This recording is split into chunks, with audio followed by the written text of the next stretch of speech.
Salut les amis de eSport TV, j'espère encore que gars yéen a ngi wéy di like wéy di abonné wéy di bàyyi seen commentaire manko jëli ndam li laay wax man manko wuti ndam li allez Sénégal wéy di gëm suñu équipe nationale du Sénégal aussi ci 33e édition Coupe d'Afrique boo xam ne fi mu ne nii li ñu wax rek li gën a am importance tey lay commencé phase finale yi lay commencé pour ki war a jël 33e édition trophée bi on espère que le Sénégal dina fa nekk mais loolu aussi il faut que équipe yëpp wane seen xar kanam bi gën a baax gën a wane li nga xam ne moom la ñu indi comme potentiel premier tour yi nag jàll na deuxième tour yi beneen guerre la yeneen match la ñu ñëw ci information yi d'abord gars yi avec aussi li nga xam ne suñu confrères yi yoon la ñu wax ak yéenekaay bi di record mu ne l'Algérie qui prend la porte ak Cissé remobilise ses troupes 19 matchs 15 victoires pour les Lions loolu mooy face au requin bleu du Cap-Vert mais aussi Pape Gueye l'alternative au milieu pour remplacer ki nga xam ne mooy Cheikhou Kouyaté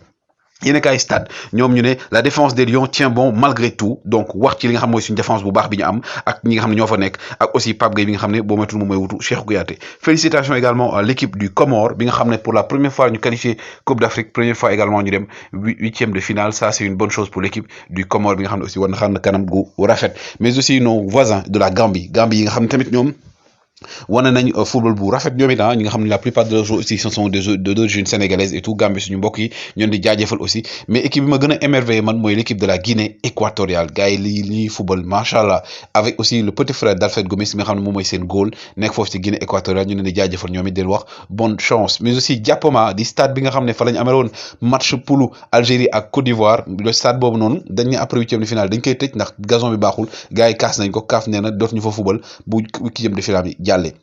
flop et top flop yi donc le Nigeria et le Cameroun qui ont émerveillé tout le monde pour le premier tour en premier tour ñu émerveillé ñëpp mais l'Algérie et le Ghana éliminé dès le premier tour ñoom ñoo décevoir mais ñi nga xam ne tey ñooy les leaders aujourd'hui les favoris de cette CAN mooy le Sénégal Sénégal bi nga xam nag ci yoonam dina am yoon bu metti ndax bu génnee ci requin bleu yi war na dajeek peut-être les Super Eagles du Nigeria mais d'abord le Mali nos voisins du Mali donc les Aigles du Mali Sénégal bi nga xam ne tey ñëpp a ngi leen di xaar et on espère que dinañ wane seen bopp parce que tey équipe bi ñu am macha allah mën na jàpp ne premier tour bi jàll na beneen match mooy commencer beneen compétition mooy commencer mais pour cela il faut que ñu gagner les requins bleus plutôt du Cap-Vert requins bleus yoo xam ne gars yi Sénégal moo leen dominé ci match yi ñu joué mais nag lii beneen match la beneen compétition la Coupe d'Afrique la et les choses sérieuses vont commencer Kalidou Koulibaly nag kii plutôt et Nampalys Mendy dinañ gën a am forme dinañ gën a pare pour wane ne Sénégal mi ngi fi pour toujours et pour le bien du peuple sénégalais gars yi tirage ñi lay demee Sénégal d'abord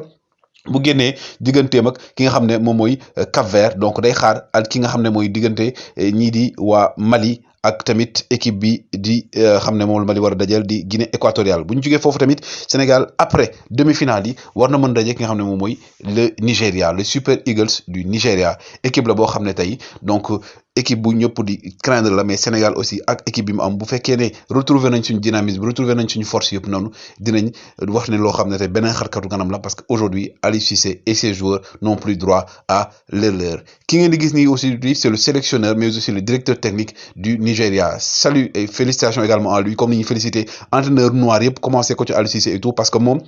c'est à la fois le DTN et l'entraîneur des Super Eagles du Nigeria comme ni ko Magasuba nekkee fa nga xam ne moom mooy ci Mali Nigeria boo xam ne aussi li ñu wane ci premier tour yi tiital na ñëpp mais bu ñu continuer aussi comme on dit toujours les erreurs existent et le Mali également les Mali avec sa constellation de stars Mali nekk équipe yoo xam ne Sénégal pour mu dem finale il faut que mu jaar ci Mali jóge fa dem ci Nigeria au cas où ñooñu qualifié bien sûr mais aussi la Côte d'Ivoire beneen derby bi am beneen côté mooy il se peut bu fekkee ñoom continuer nañu seen logique Côte d'Ivoire de bien entendu Serge Aurier daje ak les Lions indomptables du Cameroun donc tey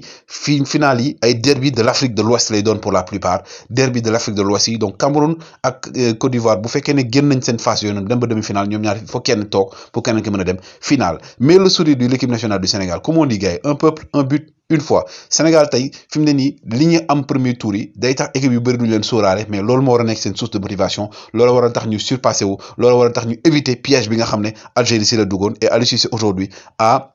le plein pouvoir de pouvoir mettre équipe bi nga xam ne jàpp na ne moo gën ci équipe bi mais aussi Aliou Cissé bu ci génnee joueurs yi ñoo war a gën a gëm seen bopp gën a dugg ci terrain bi gën a wane ne aujourd'hui Sénégal ñëw na te li ñu jàll Covid bee taxoon absence yi taxoon mais là c'est un autre jeu qui également va se jouer et que Sénégal am na tey argument yi donc système Sénégal yi bëri na on a le 4-4-2 on a le 4-3-3 on laisse à l'appréciation de l'entraîneur mais ce qu'il faut savoir mooy que ne tey il faut gars yi gën a am fit porter balle yi jouer vers l'avant jouer vers la verticalité travailler combinaison et surtout les balles arrêtées parce que à partir de huitième de finale série penalty lépp mën na la gagnaloo donc il faut retravailler ça mais aussi xam ne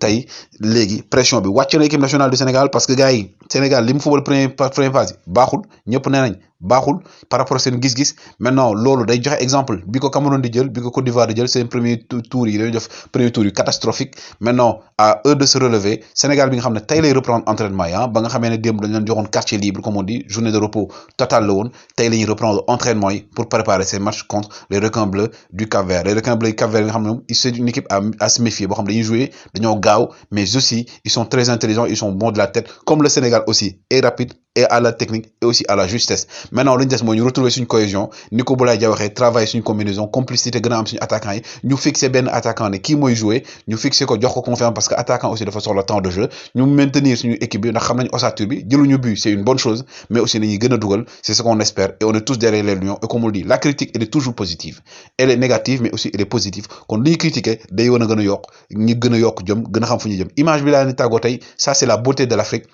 ñi ñëpp c'est les légendes du football africain avec les Song les El Hadji Diouf les Fadiga également d'autres joueurs Adebayor gars yi encore bonne chance à l'Afrique bonne chance également au Sénégal ki ngeen gis ni Mino Raiola c'est le plus grand agent bi ngeen gis moom mooy agent à Londres actuellement dañ ne dafa am maladie pulmonaire mi ngi en soins intensifs fa nga xam mooy ci Italie gars yi woy leen di like woy leen di abonné toujours un plaisir de vous servir jaa ngeen jëf